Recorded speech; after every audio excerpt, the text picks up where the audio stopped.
안녕하세요, 창수 여러분, 맥형입니다. 오늘 벌써 7번째 문제 가져왔습니다. 점점 출제되는 그 문제의 범위가 좀 작아지지 않나요? 문제는 상당히 예전보다 난이도가 좀 올라가고 있어요. 맥형이 실질적으로 겪었던 것들에 대해서 나름의 노하우, 매장 운영을 할 때 꼭 필요하다라고 생각하는 주요 부분들, 다양한 경험을 겪다 보니까 공통적인 부분들이 생겨요. 그 부분들을 맥형만 알고 있었는데 이제는 유튜브라는 채널을 통해서 우리 창수들에게 좀 알려드리려고 엑기스만 쪽쪽 뽑아가지고 문제를 만들고 있습니다. 그러니까 꼭 영상 끝까지 시청해주시고 구독과 좋아요, 알람 설정 꼭 부탁드리겠습니다.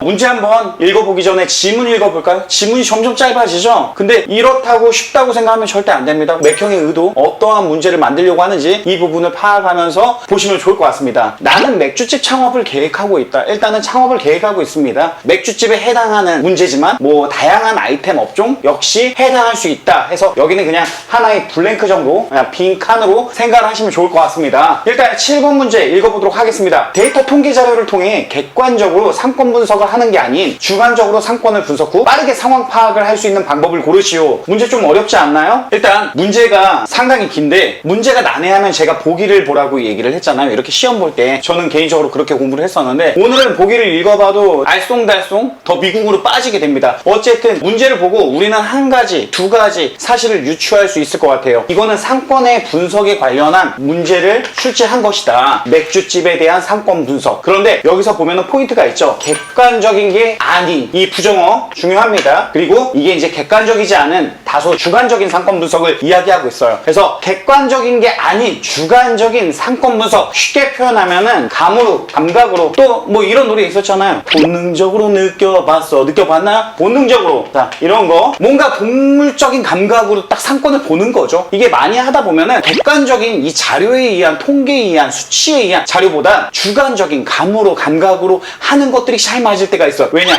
창업은 케이스 바이 케이스가 너무 많아요. 그리고 환경과 요소들이 공통점도 있지만 차이점, 다른 부분들이 너무 많기 때문에 우리가 감각적으로 접근할 필요도 있다. 그래서 경험자의 조언을 들을 필요도 있다. 경험자의 경험을 공유할 필요가 있다. 이렇게 정리하고 일단 문제 한번 들어가도록 하겠습니다. 1번 보기 먼저 보겠습니다. 주관적인 상권 분석을 한번 찾아보자고요. 같은 업종의 직선거리 50m 이내에 잘 되는 매장이 있다. 맥주집이죠. 맥주집이 직선거리 맥주집 50m. 이 집이 잘 돼. 이 집이 어떨까요? 이 집이 있으니까 안 될 것 같죠? 근데 여러분들 여기서 출제자 맥형이 의도하고자 하는 건 그겁니다. 중요한 거는 잘 되는 집이 있으면 잘 돼요. 왜? 잘 된다는 거에 다른 의미의 해석은 뭔지 아십니까? 이걸 이용하는 고객들이 있다라는 거예요. 다시 말해, 고객이 있다. 고객이 있다라는 표현을 수요가 있다. 그러면은 좀 더 깊이 있게 들어가서 이 고객과 수요 알아보려면 단가, 얼마에 파는지, 얼마의 가격대가 형성되어 있는지, 그리고 이들의 연령, 이런 것들을 따져볼 필요가 있죠. 그러면 이 집이 되면 이 단가 연령이 맞는 거예요. 이게 높을 수 있고 낮을 수 있습니다. 여기에 포지셔닝, 다시 말해서 이거를 경쟁력이라고 쓸게요. 경쟁력. 그래서 이 경쟁력을 이 타켓에, 이 소비자층에 맞춰서 아이템을 만들면 잘 될 수 있어요. 근데 왜 50m냐? 60m 안 돼? 70m 안 돼? 100m 안 돼? 다시 말해서 좁은 범위의 의미를 50m라고 이야기한 거고, 직선거리죠. 중요한 거는 직선거리 100m는 상당히 큰 범위입니다. 일단은 100m가 돼버리면은 어떠한 현상이 생기냐면 도로가 커질 수가 있어요. 이 100m를 건너가는 데 있어서 도로가 크다는 거는 좀 더 구체적으로 얘기하면은 그 안에 골목들이 형성될 수 있다라는 거예요. 그러면 엄연히 상권이 나뉘어 버릴 수가 있어요. 그래서 그거는 좀 더 심도 있게 분석할 필요가 있고, 반경 50m는 상권의 변화가 그렇게 크지 않습니다. 그 지형의 변화가. 그러면은 반경 50m에서 이 정도의 수요층이 있다라는 것, 동일 아이템이 주변에서 잘 되고 있다. 그런데 너무 큰 반경 아닌 좁은 반경의 범위에서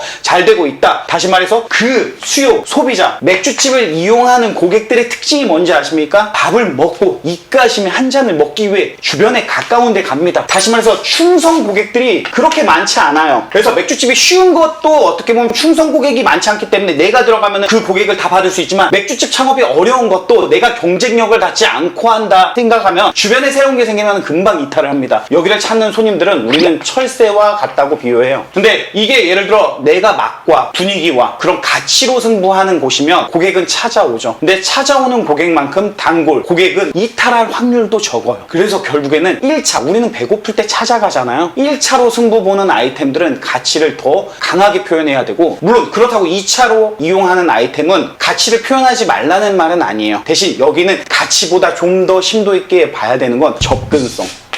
먹고 훅훅 들어올 수 있게 가게가 팔 벌려서 안내하고 있어야 돼요. 그럼 어떻게 하나요? 주변에 고깃집이 있다라고도 같이 지금 설명하고 있어요. 주변에 1차로 이용해서 식사를 하고 분위기 좋은데 2차 가서 입가심 한 번 더 해야지 라고 했을 때, 고깃집 옆에 우리 맥주집 같은 경우는 공생, 악어와 악어새의 관계에 있습니다. 공생 협력하는 거예요. 고깃집이 그러면은 맥주집 먹고 있다가 고깃집 오는 게 아니지 않냐라고 어떤 분은 이런 또 질문을 하실 겁니다. 그쵸? 맥주집 먹다 왜 고깃집까지 배부르는데, 대신 고깃집에서 이점이 있죠. 고기 먹고 맥주를 먹을 수 있기 때문에 상권에 사람들이 머물러서 있습니다. 머물러 있다라는 거는 그 상권 안에 많은 사람들이 모일 수 있다. 상권에 힘이 생길 수 있다. 이거예요. 혼자 있으면 힘이 안 세지죠. 어쩌다 가서 먹죠. 근데 거기 가면 1차, 2차, 3차로 이용할 것이 이용 폭이 넓다. 왜 우리가 에버랜드 갑니까? 에버랜드 가면 이용할 수 있는 놀이기구가 많잖아요. 그러니까 가는 거죠. 마찬가지죠. 고깃집 옆에 횟집 있고 술집 있고 다양하게 이용할 수 있는 거, 심지어 나이트클럽 있고, 그러니까 유흥 상권에 사람들이 몰려드는 겁니다. 이게 하나의 생태계처럼 이 창업시장이 얼마나 재밌습니까? 다 몰려있어요. 다 몰려있어요. 그래서 이게 업종마다 많은 것들을 경험하고, 경험하지 못하면은 그거에 대해서 이해를 하려고 노력을 하셔야 돼요, 여러분. 결국에는 고깃집의 특성, 고깃집도 여러 가지가 있겠죠. 곱창집, 오리집, 사람들이 이용하는 그 빈도율도 다르고, 그리고 목적도 다릅니다. 그런 것들을 또 파악하고, 대박집이 곱창집이 있어요. 곱창집이 대박집인데 맥주집도 잘 되는데 옆에 맥주집 차리라고 했으니까 곱창집도 대박집 옆에다 곱창집을 차리면 된다 안 된다? 안 돼요. 왜? 1차는요 가치를 이용하는 고깃집이기 때문에 그 집이 대박나잖아요. 내가 대박난다고 옆에다가 차리면 그 집 안 가요. 아예 딱 목적을 정해놓고 가는 곳이기 때문에. 그래서 1차와 2차는 다릅니다. 1차는 이렇게 설명할게요. 1차는 그냥 고깃집, 밥집, 횟집 예약을 하고 장소를 정하고 잡을 수 있는 거, 이런 것들은 찾아서 오니까 교통이 편리하거나 내지는 주차장이 있거나 이런 시설물들을 봐야 되겠죠. 근데 2차는 고깃집이나 이렇게 배 채우고, 야 우리 아쉬운데 어디 가서 한 잔 더 먹자 라고 했을 때 이용하는 거, 이게 뭐냐, 호프집, 소주집 뭐 이런 것들이죠. 그리고 3차는 이제는 경기가 좋으면 좋을수록 3차, 4차 막 갑니다. 3차 노래방 뭐 신나니까 음주 가면 해야 되겠죠. 그렇게 가는데 어려울수록 4차, 3차, 2차 이렇게 줄이죠. 근데 우리나라는 아쉬움의 문화를 담고 있어서 사람들이 약간 의리가 있어요. 그래서 1차로 헤어지는 걸 다소 아쉬워합니다. 그러면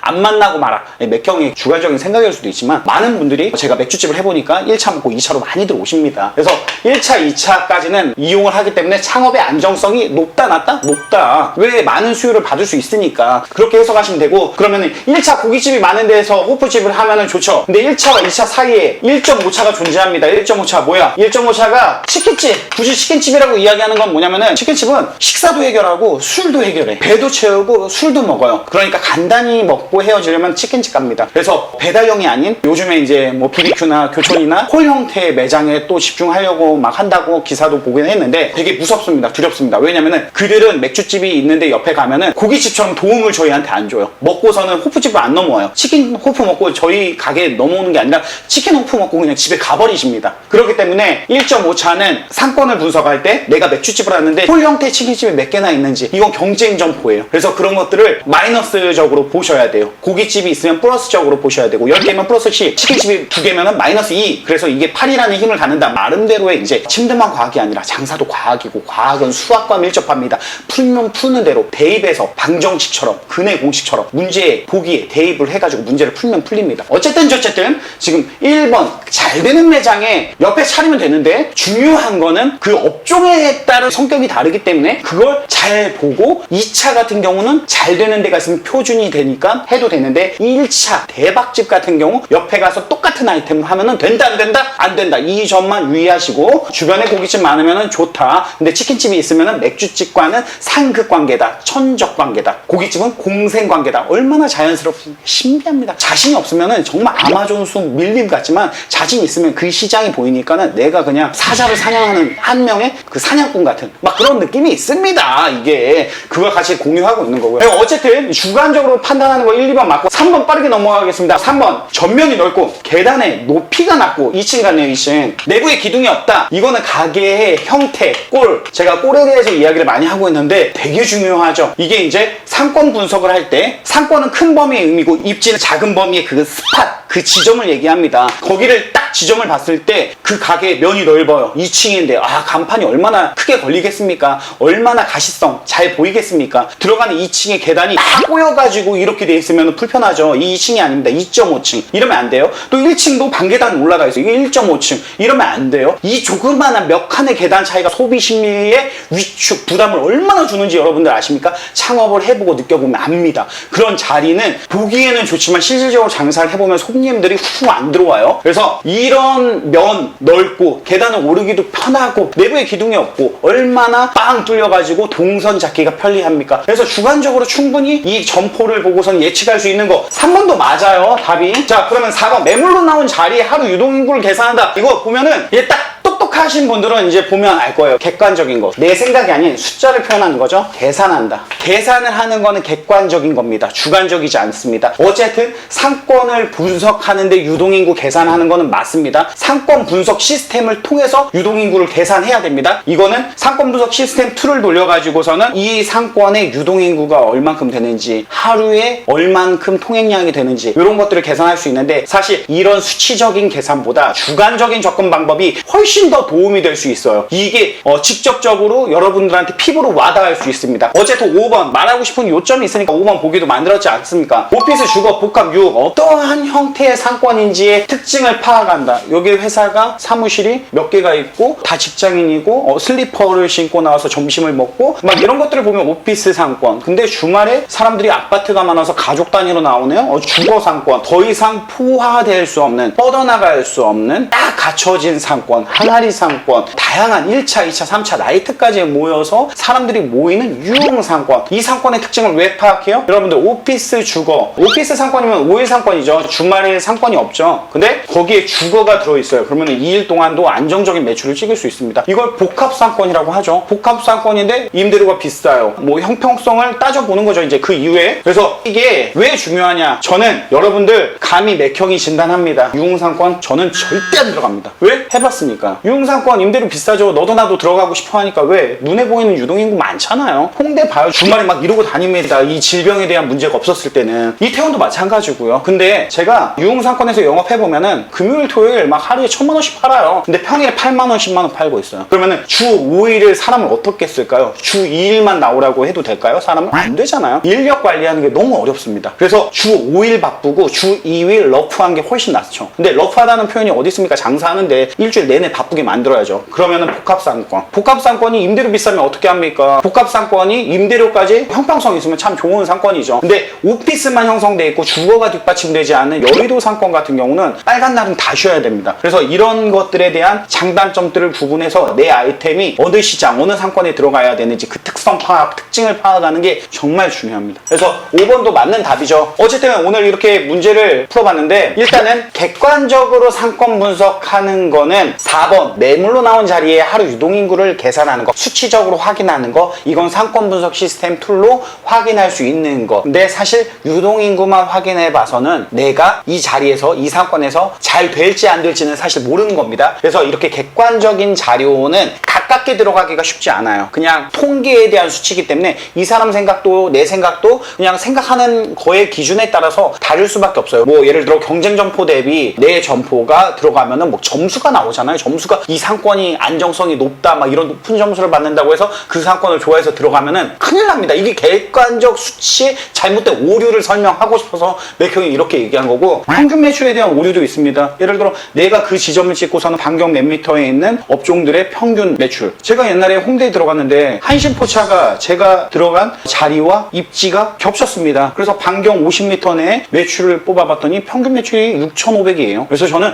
못해도 여기 6,000원 찍겠구나 생각하고 들어갔는데 이게 웬걸요? 한신포차가 터무니없이 매출이 높은 거죠. 그럼 평균 매출이 높게 상대적으로 나올 수밖에 없습니다. 이게 이제 수치가 주는 리스크, 위험함. 그래서 소상공인진흥공단 사이트나 뭐 이런 타 사이트를 통해서 상권 분석을 너무 100% 신뢰하지 마라. 결국에는 오늘 정답은 1번, 2번, 3번, 5번 4개가 정답이죠. 오늘 이렇게 7번째 문제 달려봤습니다. 이번 주에도 또 더 좋은 문제 만들어서 여러분들께 공유하도록 하겠습니다. 지금까지 창업의 맥을 짚어드리고 창업 수험생 여러분들의 창업 모의고사를 통해서 재수 삼수를 안 하도록 예방하는 그런 맥형이 되도록 하겠습니다. 안녕.